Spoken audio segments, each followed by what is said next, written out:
The ancient clan totems had been inherited to exorcise ghosts. Tradition required 12 people to dance in formation to stabilize a barrier against evil. It was necessary to know exactly what the barrier was meant to block. That which went against the nature of the world was called a wild spirit, while that which possessed spiritual properties was treated as an essence of the world. When a soul clings to the material world, it is treated merely as a wandering ghost, but when it becomes an anomaly among things, it transforms into a monstrosity. Titled as the Crouching Tiger, the chief of the capital's police had his rank established by Emperor Wu of Han. His duty was to investigate matters related to witchcraft and curses, as well as eliminate strange forces and restless spirits. In the divine land of Shinju, matters involving ghosts and evil beings were gradually eradicated. However, several hundred years ago, a sacred entity covered 80% of the blue planet, with the darkness belonging to its body. Since then, spiritual energy reappeared, bringing back specters and ghosts. Sitting on the sofa in her house,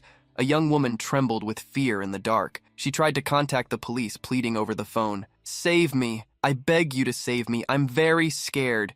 You need to save me." On the other end of the line, the police officer asked her to calm down. "Please, calm down. What did you encounter? Are they thieves or some other kind of threat?" The girl quickly described what was happening. No, it's nothing like that. Officer, I found something filthy. It's a pair of red embroidered shoes. They are the 3-inch golden lotus type from ancient times. The girl stuttered as she spoke, even while gathering all of her courage. "Some time ago, I took a trip to the Jiangnan region and saw those shoes in a small shop. But ever since I bought them, strange events have been happening one after another. Every day I keep having the same nightmare repeatedly. I dream of a woman. No, the ghost of a woman, with long black hair and a red dress, wearing those red embroidered shoes, staring at me without saying a word. Each time the young woman dreamed, the distance between her and the ghost grew smaller and smaller, until a few days ago she appeared right in front of her face. Desperate just from remembering it, the young woman cried out in tears. Can you imagine what I've been through these past few days? I'm going insane. And besides that, I already burned those red embroidered shoes, but they stubbornly keep following me and won't leave me alone. Just a moment ago, they appeared again at the head of my bed. Earlier, she had tried to calm herself down, but upon seeing the small shoes reappear on top of the bookshelf, the young woman lost control. She desperately begged the officer to come to her house. Asking her to stay calm, the police officer asked where she was, but before the young woman could answer him, the call disconnected. The young woman's eyes widened when she heard an evil voice amid the static interference. "So this is where you are?" The young woman opened the wardrobe, trying to escape as fast as she could while screaming, "Someone save me!" However, before she could leave the bedroom, the door slammed shut. When she looked back, she saw a woman sitting on the sofa, a ghost. Her eyes were rolled back, her face stained and rotten. As for her head, it was not where it should have been. It rested upon her lap, far from her neck. Outside the window, the red moon marked a date, the 18th day of the first month. The bride, in her red dress, engraved the deepest resentment into every inch of her body. The next day, several police cars stopped in front of an apartment complex. A young man named Wei Yuan was sweeping the front of his house and found the commotion strange. Wei Yuan's old grandfather had always dreamed that the small house would be bought and demolished for reconstruction. He had even thought about how he would spend the money, but unfortunately, that offer never came. Being in the city for the first time in search of work, Wei Yuan at least had a place to stay. Seeing the movement of ambulances and police officers carrying a body bag, the young man imagined that something serious had happened. Suddenly, Wei Yuan heard a noise inside the house and ran over, thinking that someone had broken in to rob him. In the end, he realized he had only been imagining things. Being extremely poor, no one would bother paying attention to him. However, something was strange. The only thing that could possibly attract attention, a plaque with a golden tiger that he had left lying down, was now standing upright. He picked up the plaque and discovered a small phrase that had not been there before. Chief of Police of the Great Han Distance. Upon pronouncing those words, the tiger emerged from the small plaque, manifesting itself as a great ghost. Even frightened, the protagonist tried to remain calm. That could be a divine artifact left behind by his grandfather. Looking at the plaque once more, the protagonist noticed that the surname Wei had been carved into part of it, as if it had been passed down through generations by his ancestors. The young man lifted the plaque excitedly, imagining that his ancestors had once been rich. Amid his excitement, Wei Yuan cut himself on the iron plaque. He placed it on top of a cloth where his blood also dripped. The cloth rose before Wei Yuan, and the tiger he had seen earlier drew the image of small red shoes. By this, I come to announce that there is a disturbance, a calamity of witchcraft and curses, the evil and falsehood that contaminate the divine land. By order of the chief of the capital's police, anyone who invades our divine land, whether it be a strange force or a restless spirit, shall be arrested and executed. Confused, Wei Yuan questioned what that warning was and what those shoes were. Recovering immediately, he declared with a determined look, "As long as there is an anomaly, there is certainly evil involved. And if we do not understand something, we simply ask the search engines." The protagonist went straight to the computer. With the message in hand, he searched through several forums, but the only thing he found were ghost stories. There were no shoes matching the description being sold in online stores. Wei Yuan remembered that the plaque had reacted at the exact moment the police removed the deceased's body from the apartment complex. While wondering if the two events were connected, the protagonist saw a mist entering his house. Walking toward the mist, he saw a red light and wondered if it could be another police car on the street. After getting lost in the mist, the protagonist found himself in an unfamiliar place. It looked like an ancient temple, somewhere he had never seen before. Looking around, he saw the light again. It came from something upon an altar before a dried tree. As he approached, he discovered that the altar was actually a well, and that the light emanated from a woman wearing a traditional red wedding dress. Behind the veil,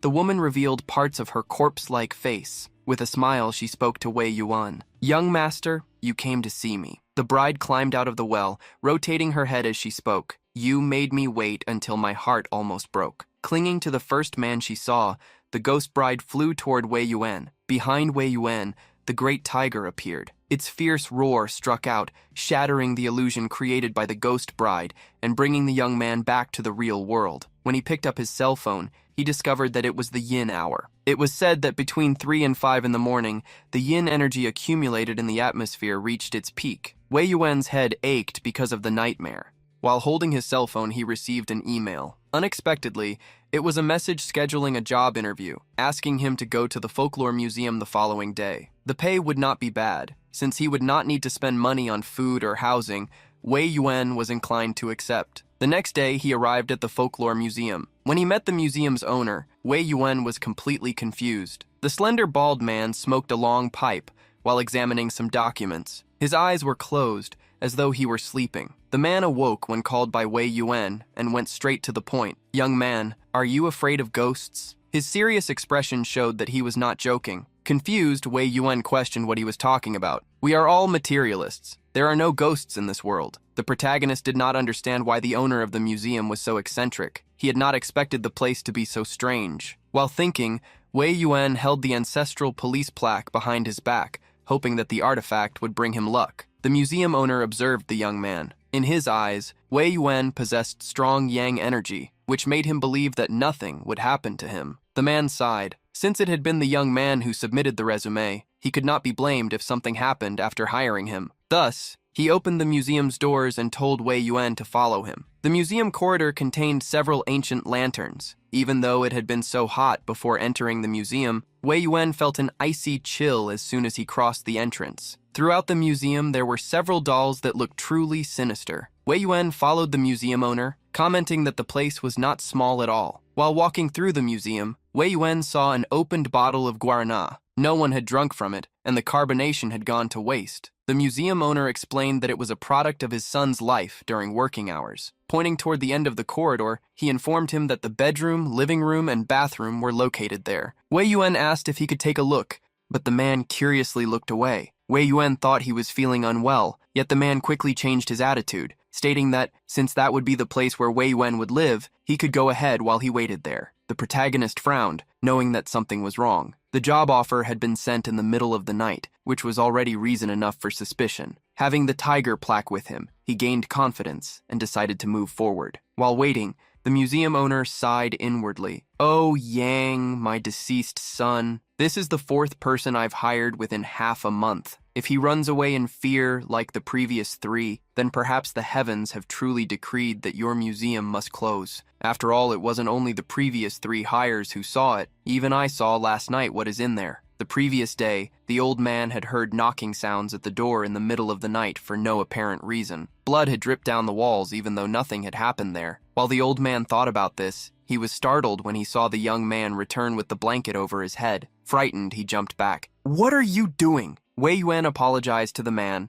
stating that since it was cold and he had found the blanket, he ended up wrapping himself in it. Composing himself, the man merely commented that he was very audacious. At least internally, he was satisfied that the young man had not run away. He then introduced the job. "You will not need to do much in the future. Simply keeping this museum open is enough. I will pay your water and electricity bills, as well as 800 a month for food." Wei Yuan promptly signed the contract. Having walked all around the place without the tiger plaque reacting, the protagonist thought everything would be fine. Thus, the man left first, leaving Wei Yuan alone. Before leaving, however, he warned him, "If suddenly you no longer wish to work here, let me know. Perhaps it is truly time to close this museum." To Wei Yuan, the man was quite strange. However, the artifact that had reacted to the red shoes remained calm. While the protagonist trusted that he was safe, he failed to notice the three ghosts approaching. A malicious Buddha ghost touched Wei Yuan's shoulder, releasing a sinister energy. At that moment, the tiger plaque awakened. The ghost began burning from the inside,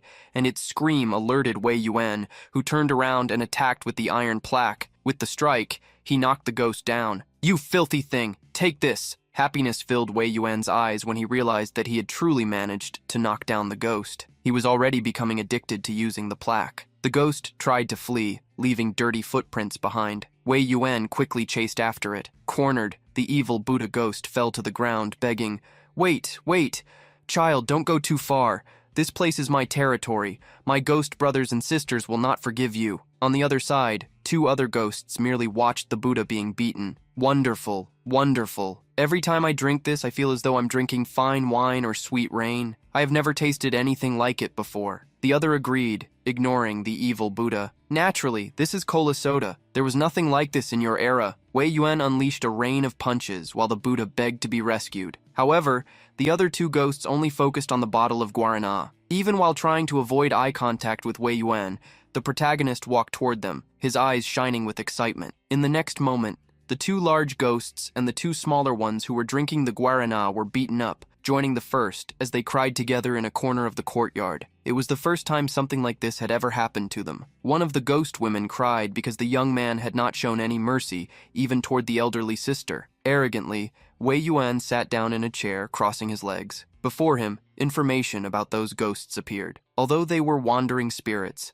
they had not fed on blood, had not attacked anyone, and furthermore, they were harmless. There was not even any need for extermination. Wei Yuan understood. No wonder dealing with these guys is so easy. It turns out they are not a major threat, just ordinary wandering spirits. One doubt, however, remained as he watched those spirits being sent to the afterlife. But right now, I'm relying on the plaque only to see the outlines of ghosts. If I truly face a formidable evil spirit, what should I do? The tiger plaque revealed the answer. The chief of police who eliminates wild spirits and exterminates ghosts may obtain weapons from the treasures of the Great Han Dynasty based on his achievements. However, the chief of police who has not eliminated wild spirits or ghosts, nor captured criminals, shall have no achievements. The treasure may not be opened. Surprised, Wei Yuan asked what kind of weapons could exterminate evil. The plaque revealed that there were 5 categories of tricks that required no skill. They could open the mind and explore yin and yang. For the first trick, it would be necessary to cut a bundle of grass from abandoned graves and feed it to a yellow ox. Then, one would need to wait until the following day, between 3 and 5 in the morning, when yin energy was at its peak, in order to collect the animal's tears. After that, it would be necessary to gather the ox's gallstone, mint, the herb biancao, baoli, and parts of a yin entity. Everything should be mixed into the ox's tears and applied around the eyes. After 7 days, one would be able to obtain the yin-yang eye for a long period of time. The protagonist rejected the idea since it would be far too expensive. For the second trick, it was said that the night crow could communicate between the worlds of the living and the dead. In the middle of the night, before dawn, it would be necessary to extract the eye of a blue-eyed crow from a dried tree, grind it into powder, and swallow it with warm water. In this way, one would be able to see yin and yang. This time, he refused because it was disgusting. He did not even want to hear the third method. As for the fourth, it was far too dangerous and completely unreliable. For the fifth trick, it would be necessary to focus one's inner vision by submerging a yin entity in water during the morning. Then, A willow leaf should be placed into the water. At noon, when yang energy was at its peak, the leaf would need to be removed and used to rub the area around the eyes. It was said that willow leaves possessed strong yin energy and that their contact would temporarily open the yin-yang eye. The effect would last for the equivalent of the time needed to drink a cup of tea, making it necessary to repeat the process whenever one wished to open the eyes again. This time, Wei Yuan believed it would be feasible to try. Wei Yuan looked at the items on the table and sighed. He truly seemed unlucky for having been mysteriously sent to a place inhabited by ghosts, even though he still had not encountered truly dangerous spirits. To make his life easier, he wished to open the yin-yang eye first. At the very least, escaping would become easier afterward. The young man then concluded that everything was already prepared. The only thing missing now was finding a yin entity. Wei Yuan then looked at the three spirits before him, who became frightened by his malicious gaze. However, the ones who approached the pot containing the liquid were two doll ghosts. They carried sorrowful expressions. The protagonist pushed them away jokingly. "No, I haven't gone insane to the point of submerging you in water yet." Wei Yuan had decided to use the three larger spirits. The protagonist found within the museum the items related to the Buddha spirit and the woman spirit. They were a torn fishing net and an insecticide. Finding a broken sword, he assumed it belonged to a warrior's ghost. Wei Yuan decided to use the sword as he had no other choice. Placing it into the water pot, he only needed to wait until midnight. The protagonist informed them that he was going home and told the ghosts not to cause trouble while he was away. The sky was orange due to the sunset. When Wei Yuan approached his home, he saw a woman lighting incense in a nearby square. The woman was crying over the loss of her daughter. Yuan, you're gone. How is your mother supposed to live after you, Yuan? Wei Yuan asked a man passing by what had happened. The man in a suit revealed that the woman belonged to a family that had lost their daughter. That old woman raised her daughter alone with great difficulty, and just when she was about to finally rest a little, someone caused her daughter to pass away. The man sighed. I don't know who could commit such a heinous act. Immediately, Wei Yuan remembered the dream about the red shoes. Afraid, he planned to pack his things and move to the museum immediately. When Wei Yuan arrived at the museum that night and found the water pot, he celebrated. It worked. The three ghosts approached, curious about what he was doing. Holding the leaf in his hand, he celebrated again. It really worked. Now I can see ghosts easily. The three ghosts talked among themselves. The fisherman assumed Wei Yuan hadn't heard their conversation. The woman agreed. The warrior recalled how the young man had beaten them until they were still aching from the blows. The fisherman Buddha sighed, since the young man still didn't speak to them. Wei Yuan, hearing the conversation, nodded, agreeing that he truly couldn't hear them before. The fisherman Buddha pointed at Wei Yuan, commenting to the other two, "Look, he left a while ago and came back with a girl who also doesn't speak, right?" When he looked back, the protagonist saw the red-dressed ghost. The protagonist was startled by the ghost. He thought he had only had a nightmare that night, but she had become real. A fisherman Buddha ghost approached the woman in a friendly manner. "Hey, new big sister, where did you die?" Hastily Wei Yuan shouted. "Stay away!" The ghost did not have time to escape. His body was pierced by the bride ghost's hair, which grew immensely. The bride ghost's hair spread across the fisherman's body, controlling him and lifting him up with satisfaction. Wei Yuan gritted his teeth. This is bad. This fisherman ghost is about to be turned into an evil spirit by the red embroidered shoe ghost.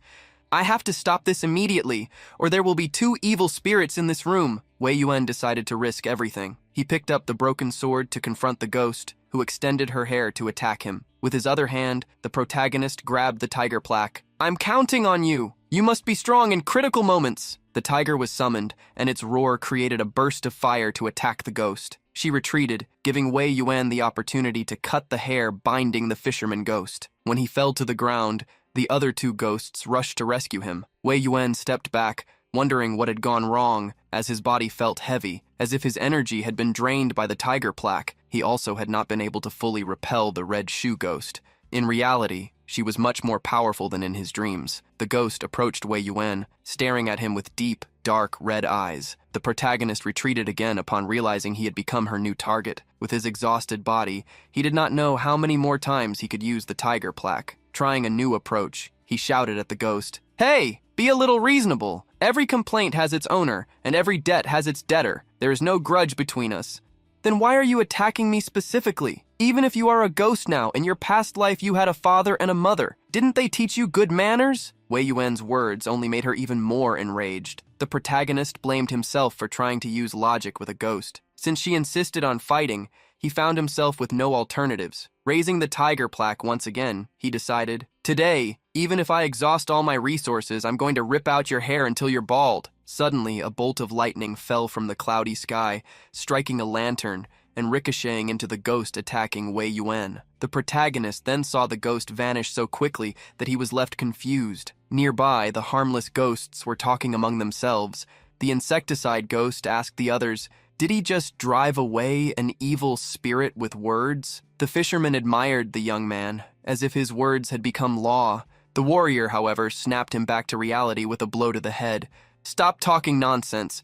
That evil spirit was clearly repelled by the sound of thunder. While they were talking, Wei Yuan felt exhausted, and his body collapsed to the ground, worrying the ghosts. When Wei Yuan woke up, he was in a bed. Everyone was happy, especially the fisherman, who said, "Master, you're awake! You really scared me. Thanks to you, I survived. If something had happened to you, I would have felt guilty for the rest of my ghost life." The protagonist asked if the ghost was okay. Looking at his own body, which was patched together with a fishing net, he assured him that he would recover completely soon. Wei Yuan, holding the tiger plaque in his hand, saw it gathering energy. A message appeared before him. The chief of police must eliminate and expel demons. Preventing wandering spirits and wild ghosts from turning into evil spirits grants 1 achievement point.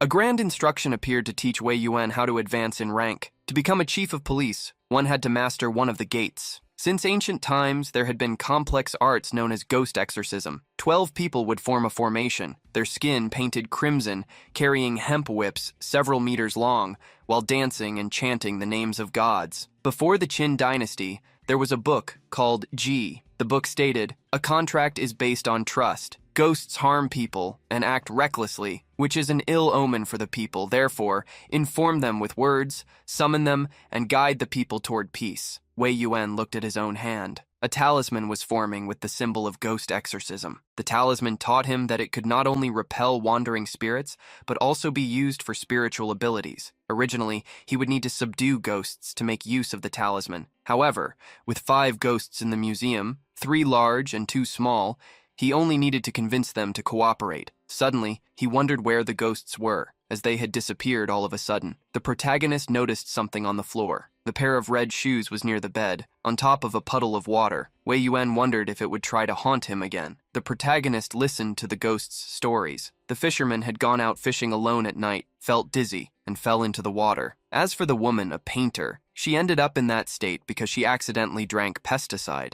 The protagonist facepalmed, disappointed upon hearing such pitiful stories. At present, the fisherman and the painter were not ideal help for exorcising wild ghosts. The last hope was the warrior. However, he did not remember how he had died. He did not even remember his own name. The only thing he recalled was having served under Commander Chi against Japanese pirates. The protagonist was impressed. If the ghost had truly served under Commander Chi, then he must have already been centuries old. Eagerly, Wei Yuan asked if he knew swordsmanship. The ghost confirmed that he knew how to use a broadsword, katana, spear, and musket, though only the basic military techniques he had learned. That was already enough for the protagonist, who requested his help. Seeing the young man bow slightly, the warrior quickly lifted him up. "This humble body is at your command, my lord." Wei Yuan immediately used the talisman, placing it on the warrior's face to draw out his power. The warrior ghost began to transform into energy, which flowed into Wei Yuan. He could not describe the sensation, but he could feel that the soul of the Qi army soldier now resided in his hand under his control. The ghost asked mentally, "My lord, what shall we do next?" The protagonist stepped forward and replied,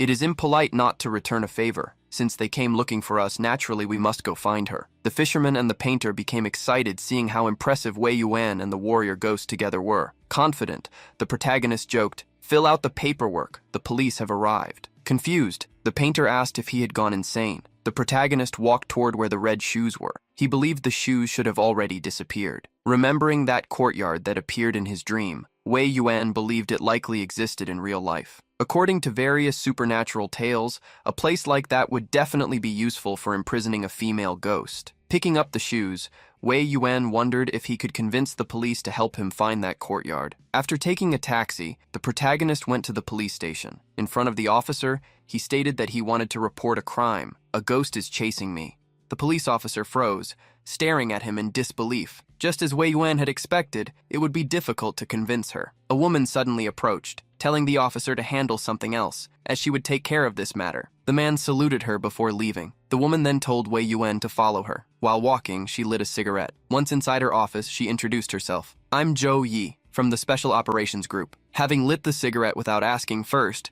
Zhou Yi asked if he minded the smell of smoke. With nothing he could do, Wei Yuan simply accepted it. Picking up some documents, Zhou Yi asked to confirm, "So you said you saw a ghost?" Before answering, the protagonist studied her. She had said she was from the Special Operations Group. She wore an earpiece and was not in standard uniform. She looked like a professional sent from the heavens. Wei Yuan told his story. "Yes, it all started as a dream. I dreamed of a small building, then a courtyard with a tree. That female ghost was sitting near a stone well, watching me." In Zhou Yi's hands were Wei Yuan's files. Judging by his record, he had not had any opportunity to come into contact with ghosts recently. According to his travel history, he had also not been to any dangerous areas. It was safe to assume he had not been directly involved with an evil spirit, but he had previously lived near the Fushun residential area, so there was indeed a possibility he had been contaminated by yin energy. That was likely the reason. Combined with the news of what had happened to a young woman in that area,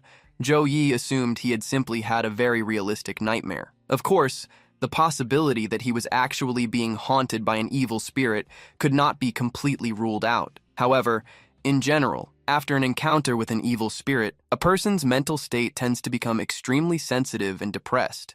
But Wei Yuan was the opposite. Being stared at for so long, the protagonist was already uncomfortable. He felt as if the investigator might strip his clothes off at any moment. Zhou Yi walked around the room, asking whether any other signs had appeared besides the nightmare. Sitting on the table, she warned, "If nothing else has happened, we can use other methods to verify this." The protagonist placed a box on the table, making her curious. Wei Yuan hoped she was truly a professional sent by higher-ups.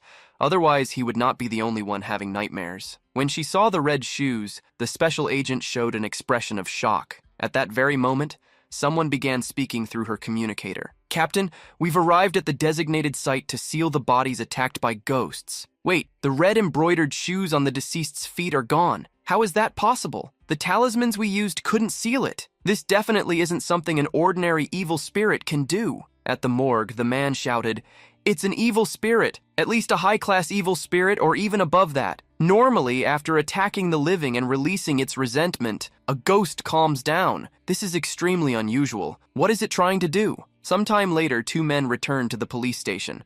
Both greeted Wei Yuan. One of them wore a dress shirt, a red tie, and a yellow robe. He was Zhao Yi, a disciple of the Weiming sect. Next to him was a man with glasses and a black shirt, also wearing the same robe. He was a Taoist from the Weiming sect, Xuan Yi. Captain Zhou Yi introduced them to Wei Yuan as members of her team, and also as the ones who had reported the situation to her through the Bluetooth earpiece. Xuan Yi picked up a clipboard, addressing Wei Yuan. "The captain has already given us a general idea of your situation. Could you please describe the courtyard from your dream in more detail?" As the man asked him not to worry, the protagonist revealed that he had already prepared a drawing in advance. When seeing the drawing, the man was shocked. Noticing his partner's expression, Zhao Yi approached curiously. The captain also came closer, asking if any major discovery had been made. Xuan Yi was crying desperately. "His drawing skills are incredible, even better than mine!" The protagonist smiled confidently. It wasn't exactly Wei Yuan who had made the drawing, but the ghost painter. She was a professional after all. Clearing his throat to get attention, Wei Yuan continued. "By the way, the reason you care so much about the scene I saw in my dream is because that place should be useful for subduing the evil spirit, right?" Zhou Yi suddenly pushed him back into the chair, declaring, "You're smart. That's right. The basic principle behind malicious spirits is that they become powerful by using the negative energy of certain places." After the brief explanation, she went back to smoking.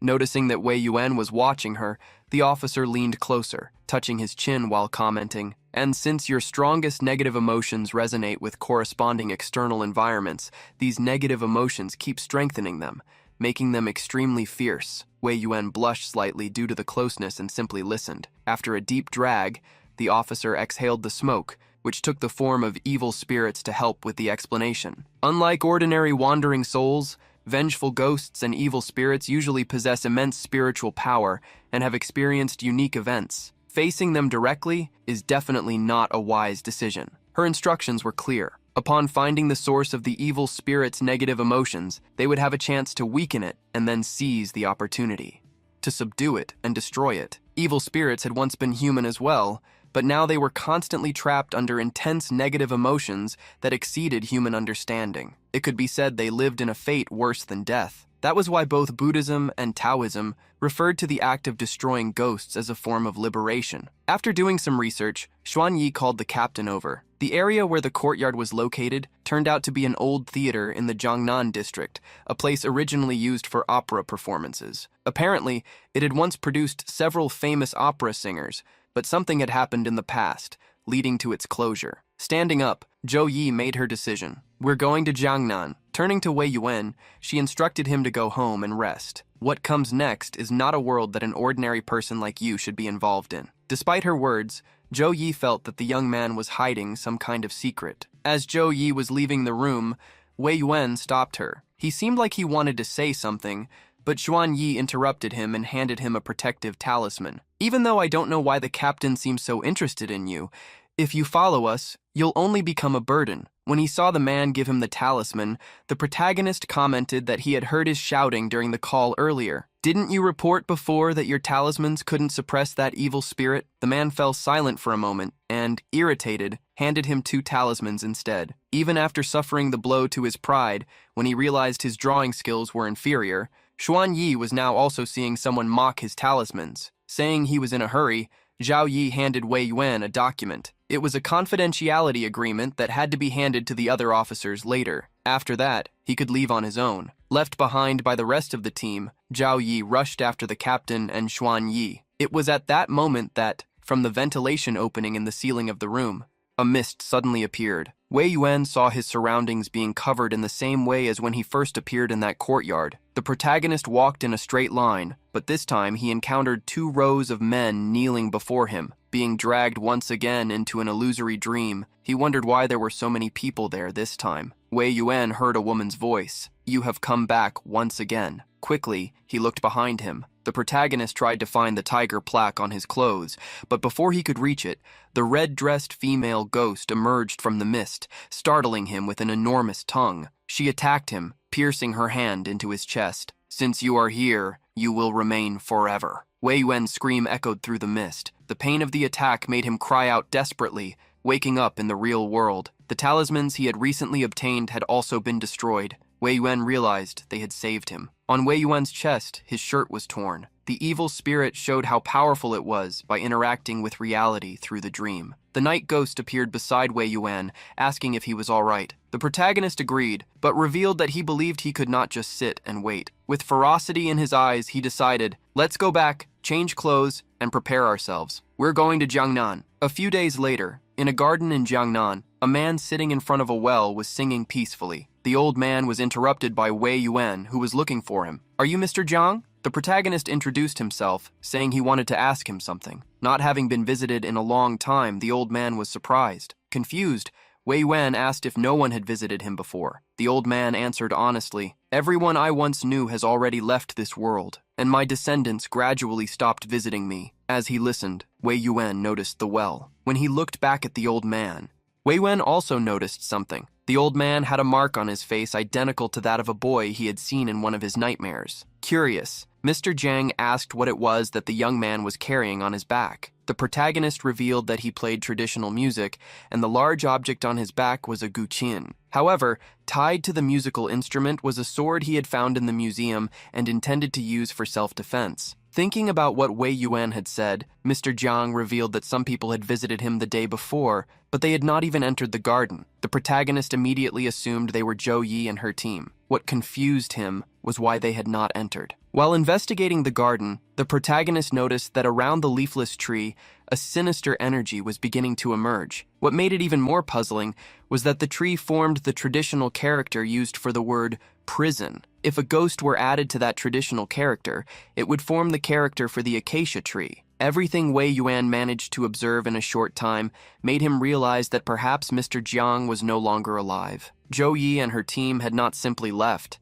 In fact, they thought no one was there and could not enter. Darkly, Wei Yuan asked old Mr. Jiang, "Do you know who the girl was who sang the best opera in all of Jiangnan?" The old man was surprised to learn that the young man knew about her. Hearing that the young man also knew about her, Mr. Jiang let out a soft sigh, lowering his head. "All right, it's good that someone knows. I thought I would have to take these matters to the grave." Recalling the past, he wanted to start from the final years of the Ming dynasty. In the Jiangnan region, there was a theater called the Chunqiao Pavilion. That winter, the owner of Chunqiao Pavilion brought back a little girl. The girl was called Qin Yang. She was beautiful and had a captivating voice.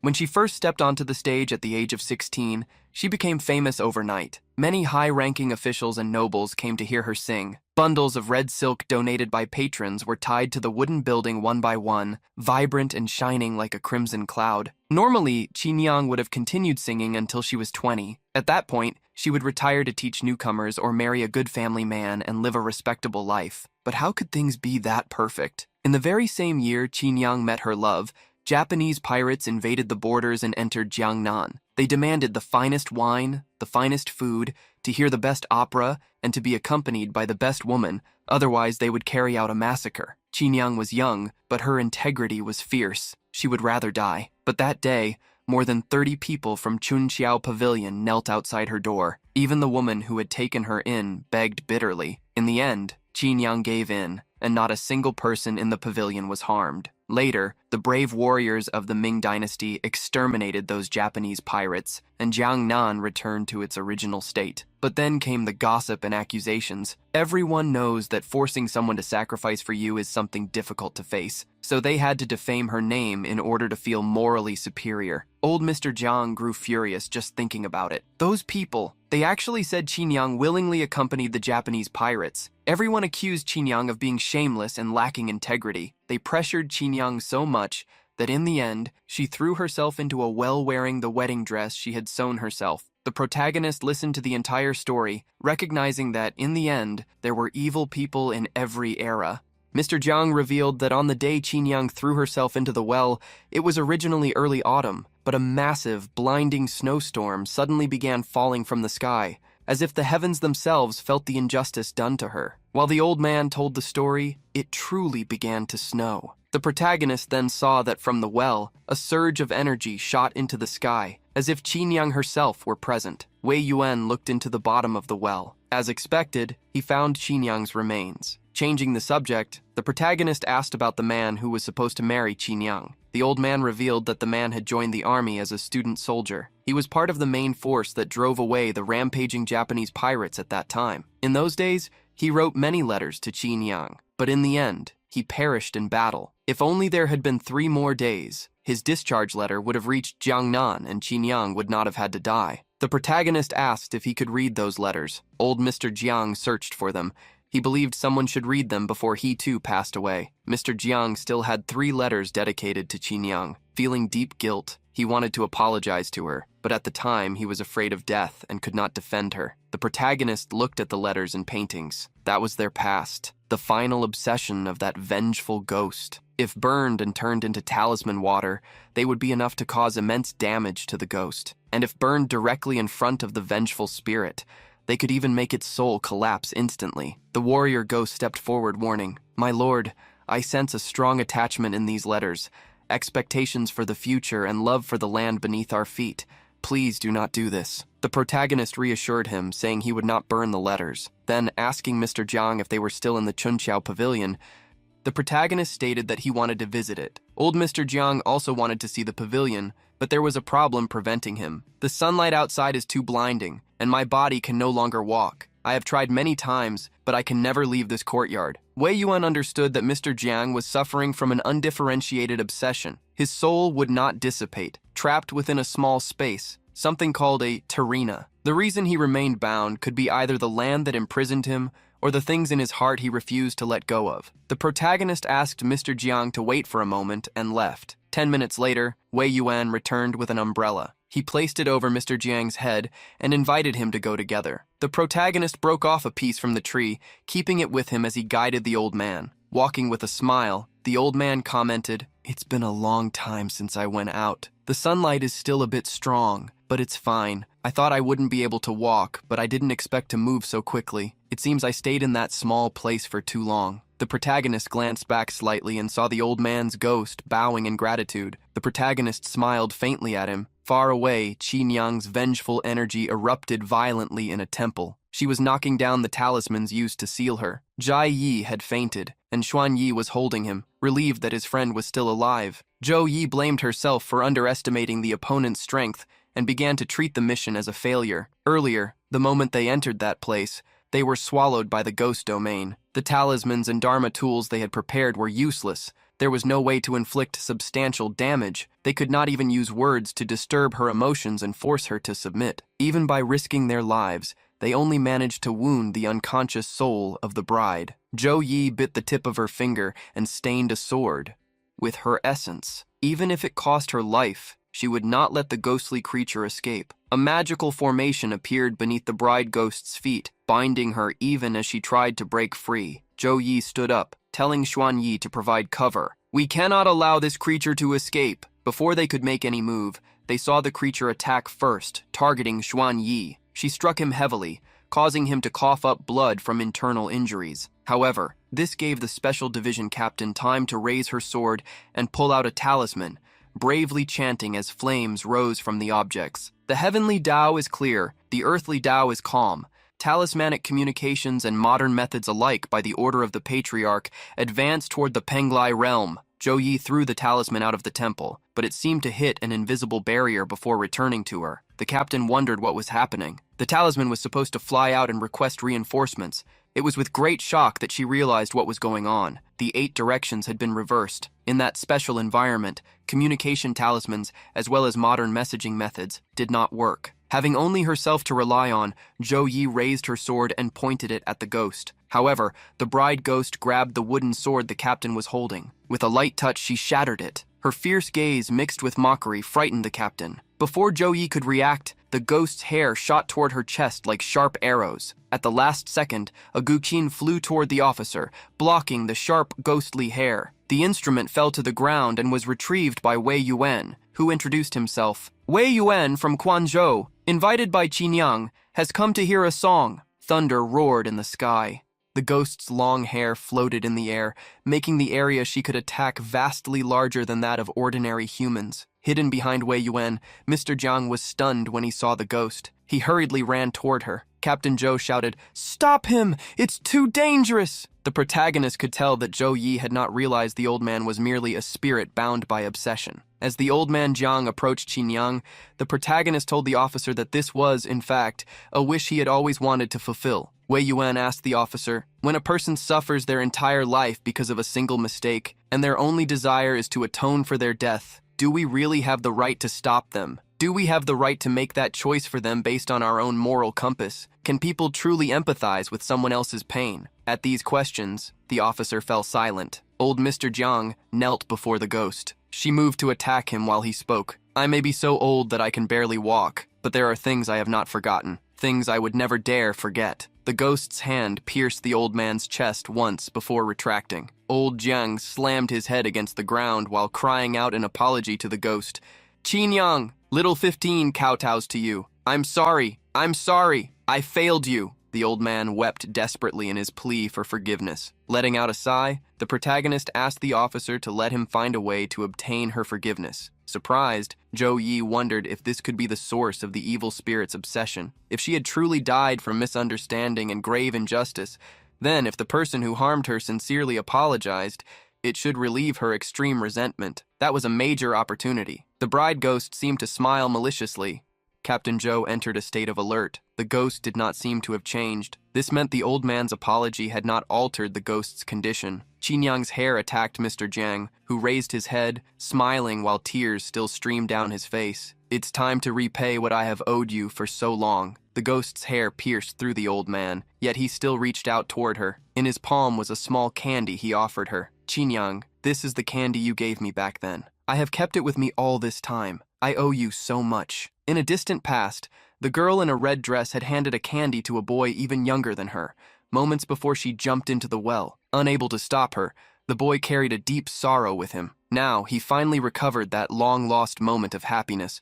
offering his own life to repay the resentment she held against him. The old man's body faded as he said his farewell. Qinyang, little 15 is going first. Thunder and lightning echoed across the sky, as if marking the farewell. After witnessing everything, the protagonist confirmed. His obsession has been resolved, and his soul is dispersing, old man. Now it is my turn to say goodbye. Captain Joe was shocked upon realizing everything had happened because of the old man, not the ghost. However, she could still see that the ghost's resentment had become even greater. Breaking a piece of the ground and kicking it toward the ghost, the protagonist warned that they would have to fight. Qinyang shattered the wooden fragment with her hair. At that moment, the warrior ghost appeared behind Wei Yuan to support him in battle. Holding a sword, the protagonist followed the warrior's commands to face the hair that had become sharp blades. The warrior ghost handed his broken blade to Wei Yuan. With both blades in hand, the protagonist found, with much more fluid movement, allowing him to attack and defend from both the left and the right. The ghost's hair attacking him was repelled as the battle became increasingly intense. Xuan Yi was impressed. That kid really has that kind of strength. His sword techniques are simple, precise, almost unadorned, but every strike is filled with overwhelming intent. Captain Joe recognized the technique. This is the ancestral battlefield swordsmanship, the kind truly tempered in real combat. She felt pity. This level of swordsmanship is still limited to the realm of mortal martial arts. It is a fighting art specialized for combat against humans. It has no advantage against ghosts and demons. Worried, she believed that in the end Wei Yuan would lose. However, soon they saw Wei Yuan attempt something different and rush toward the ghost. The protagonist tried to close the distance, but that became his mistake. Qinyang's hair transformed into a sharp spear that struck his chest. The protagonist managed to break free from the attack and retreat, but the sharp hair followed him. Planting the large sword into the ground, he declared bravely, "Fu Pengyi did not abandon you." The attacking hair suddenly stopped. The ghost was surprised upon hearing the name Fu Pengyi. Having successfully drawn her attention, the protagonist explained what had happened. Fu Pengyi of Jiangnan enlisted in the 17th year of Emperor Liewu of the Ming dynasty to defend our divine land and fell valiantly in battle. The protagonist revealed many of his belongings were delivered to his parents. Taking out several letters, he continued. These letters were some of the ones he sent. He left them along with a pension to his wife, Wan Qinyang. Before the ghost's red shoes lay a letter that was meant to be delivered to the knight's wife. The letter had been written in the midst of war and naval attacks. I have always loved books, paintings, and flowers. I have also always enjoyed fine wine and beautiful women. However, none of these compare to my love for you, and my love for you is only surpassed by my devotion to our country. The brave warrior had gone to fulfill his sense of duty and warned, now that the divine land is in danger, we must give our lives for our nation. If I am fortunate enough to return alive, I will listen to you sing in Jiangnan, and we will never be separated again in this life. He was also already prepared for his tragic end. If my fate is not to return, I will still hear your voice no matter where you sing in the divine land. Our generation must unite with our homeland. And as for you, my promise remains the same. In this life, we will never be separated, only by death. The final words of your husband, Fu Pengyi. The words in the letter caused the ghost to collapse to her knees, shaken by the truth. Lightning crossed the night sky, echoing like Qinyang's scream of despair. While being supported by Captain Zhou, the protagonist said, in this world, people speak countless words, travel countless miles, and experience countless things. But how many have ever heard an evil spirit cry? Qinyang's ghost moved toward the exit of the pavilion. Amid the rain, she clutched the letter, her face washed by both the storm and tears. Officer Zhou could not imagine that Wei Yuan would actually dissolve an evil spirit's obsession in such a way. It completely shattered everything she thought she knew. The ghost, while walking, looked back. She knelt before Wei Yuan, unexpectedly pressing her head to the ground in gratitude. The protagonist approached, asking if she had regained her senses. Once a terrifying ghost, Qinyang recovered part of her beauty, due to the calmness in her heart. She continued to thank and bless the one who had dispelled the doubts within her soul. The protagonist asked if she still had any remaining wishes. Qinyang was surprised by the question. Her beloved husband had long since passed away, and she herself was no longer among the living. She did not think she had any desires left. In the end, she thought of one and revealed, I want to see what the present era is like. After all, this was the land he fought so bravely to protect. The sky brightened once again, the storm dissipated, and they exited the ghostly illusion. At that moment, Xuan Yi rushed out of the pavilion, shouting in refusal. He pointed his sword at the ghost, declaring, "Don't even think about it! We don't even know if you are still harmless!" Before Qin could feel threatened, the protagonist snatched the sword from Xuanyi's hand and struck him with his own weapon. Spinning the sword in his hand, he hit Xuanyi with the metal hilt. Kneeling down, the man admitted that the young man's swordsmanship was far superior to his own. Hurriedly, he tried to warn him, "You have no idea how unstable an evil spirit can be.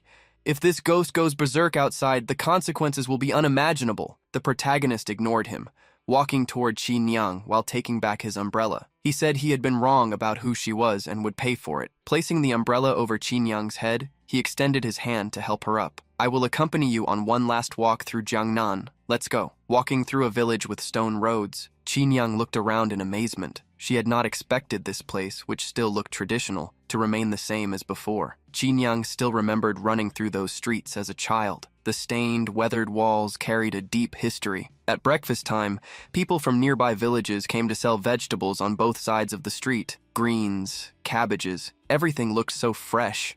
In winter, there were even frozen persimmons. Old Chen's soy sauce shop was on that street, and further ahead there was a small noodle stall. 1 man, 3 tables. 2 bowls of noodles with a spoonful of soy sauce were considered incredible in those times. Qin still remembered, "When I was young, I used to imagine Fu Pengyi and I growing old together, walking hand in hand down this same street, watching people buy groceries and seeing children running around. Thinking about it now, I really shouldn't have dreamed so much." Passing by a large shop, she revealed that it was her favorite place to buy lipstick. "I used to think that no matter how the world changed, there would always be young women and they would always need to paint their eyebrows and lips. This shop could never close." Qin said that her beloved Fu Pengyi once told her that the world would change in ways no one could predict. Now she believed he had been right. Thinking that she might see the new Jiangnan for him, all she saw now were scenes of the past. Qin felt she must look foolish to the young master. Just as many things had been left behind, Qin thought that the songs she once heard were no longer the same, and she began to cry. The protagonist corrected her. "They are still being heard. Opera is still here. Traditional singing styles are actually becoming popular among the younger generation. In this ancestral land, many things are new, but the old things have not been forgotten. They are still growing, merging with the new.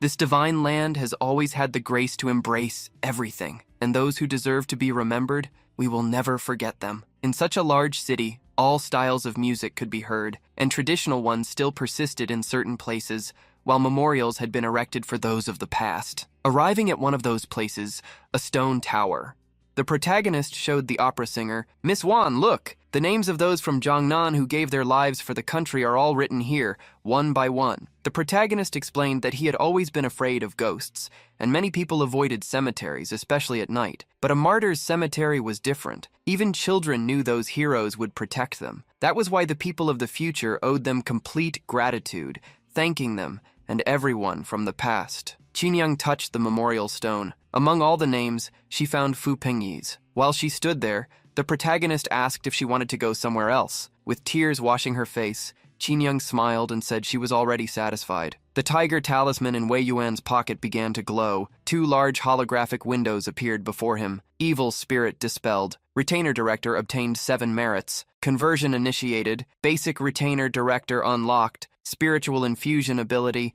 Conversion initiated. Retainer dossier director. Supernatural anomaly. King of gods unlocked. The protagonist set aside the unlocking of these abilities. At the end of the memorial street, Xuanyi and Zhou Yi watched him. Xuanyi wanted to go over, but Zhou Yi stopped him. Qin ghost noticed their presence, but ignored them. She asked the young Master Wei if he still had anything to say to her, since she had attacked him earlier. Opening the Guqin case and revealing a sword, the protagonist asked if she had caused the deaths of innocent people. Thunder roared in the sky, as if asking the same question. The protagonist used the spiritual infusion ability, the power to infuse spiritual energy into objects to imitate the properties of ghosts and monsters. Qin past, her former despair, the malice of human hearts, your reasons for becoming a vengeful spirit, and the agonizing laments of that mother who lost everything. Wei Yuan could feel all of it vividly, but whether as a tiger colonel lying in ambush or a wandering swordsman, sometimes it is simply impossible to change the past. Perhaps that is the reality of life. The protagonist warned that they only had one choice. Showing the tiger plaque, he declared, "It shall be a life for a life." Faced with the warning,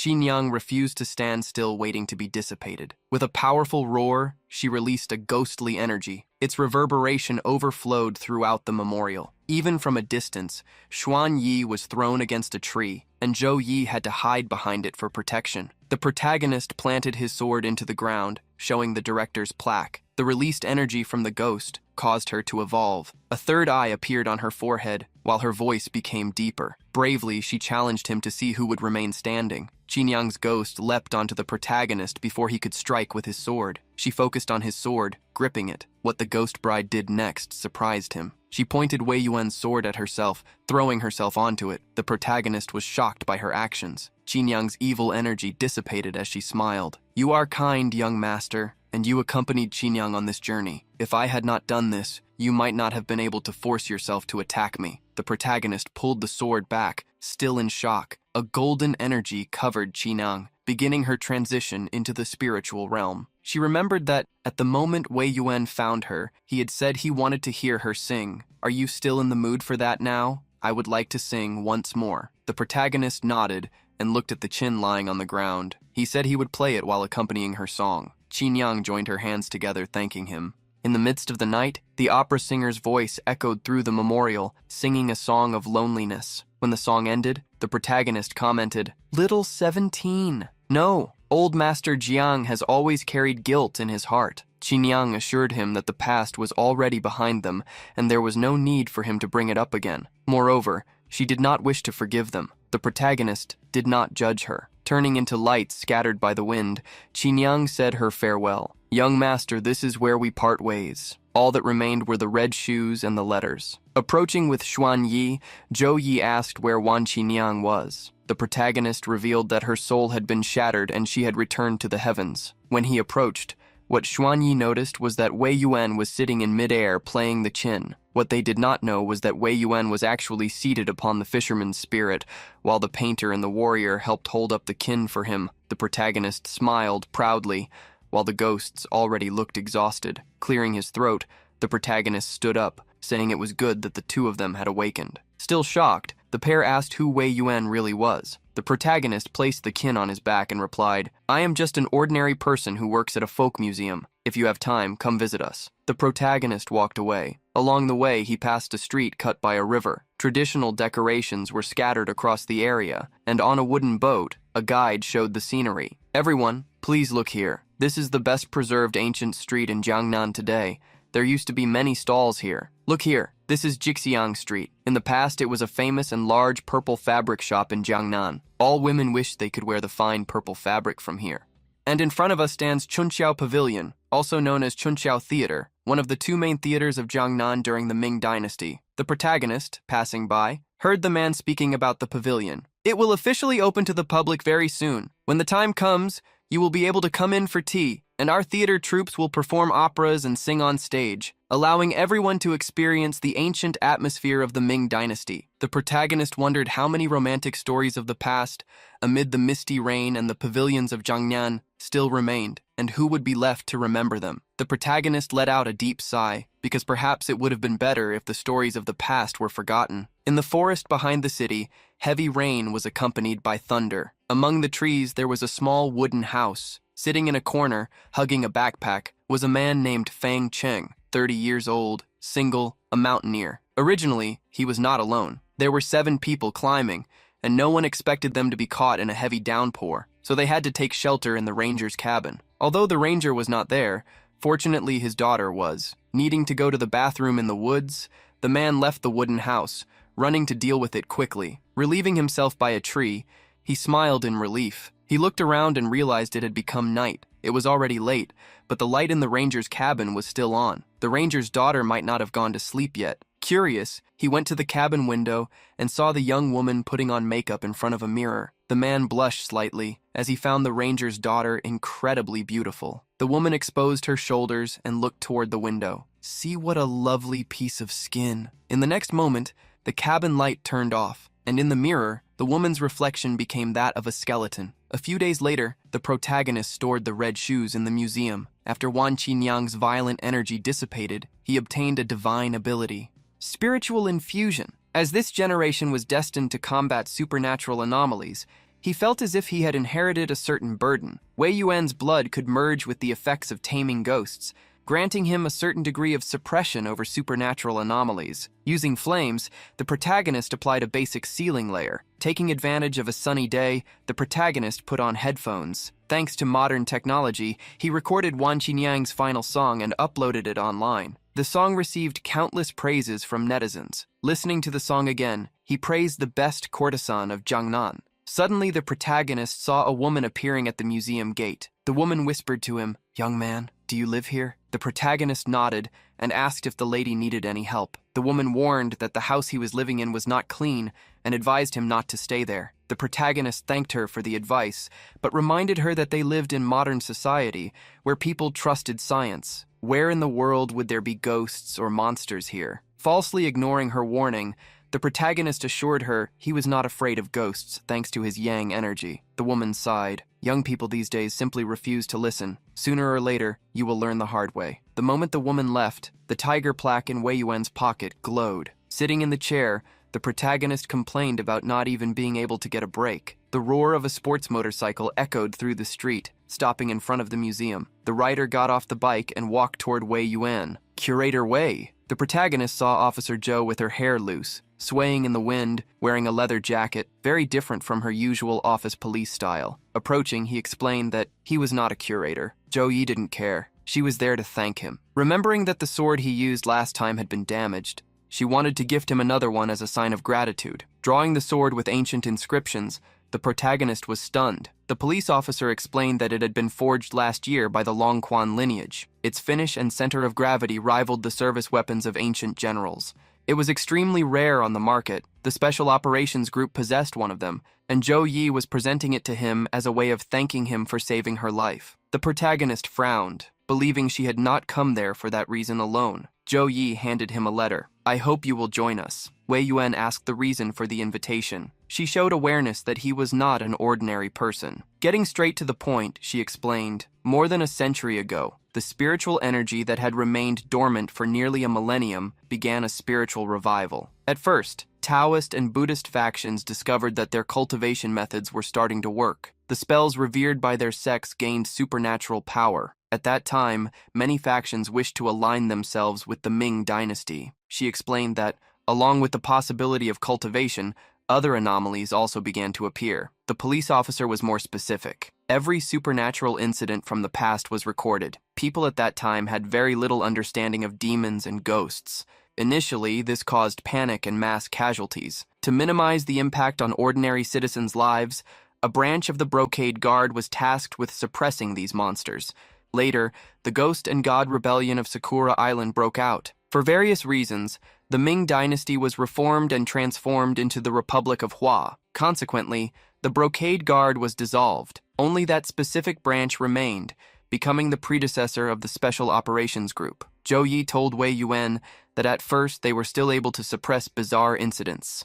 But now the pace of the spiritual revival had suddenly accelerated, and beings of darkness were appearing in the world much more frequently. Extending her hand, she repeated the request, "Join us to hunt and defeat these beings." The protagonist did not expect to be invited to become one of the guards. Captain Zhou Yi revealed that her lineage recruited Taoist and Buddhist disciples to monitor the world and eradicate evil beings. During the Ming dynasty, they were the Brocade Guards. In the Song dynasty, the Imperial City Department. In the Great Tang dynasty, the Buliangren, and in the Sui dynasty, the Retainers Department. Tracing an even more distant past, back 2,000 years, starting with the Great Tiger Colonel of Han, wherever supernatural anomalies occurred, people like them existed. The police officer, however, stated that they obviously did not possess the absolute authority the Brocade Guards once had. The protagonist thanked the captain for the trip she made to deliver the gift, but said he was just a guy who took care of a museum. As for the invitation, he refused. Zhou Yi did not expect that answer. As she fell silent, the red light of a recording camera flickered without Wei Yuan noticing. In a large building stood the high administration of the Special Operations Group. In a room,